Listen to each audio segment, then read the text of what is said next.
சொல்ல மாறினேன், நன்றியை வாய்விட்டு கூறினேன்.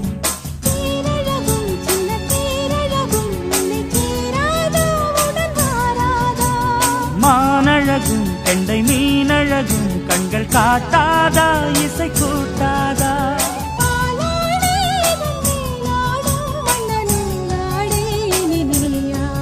மலை கோயில் வாசலில் கார்த்திகை தீபம் நின்னுதே, விளக்கேற்றும் வேளையில் ஆனந்த கானம் சொல்லுதே.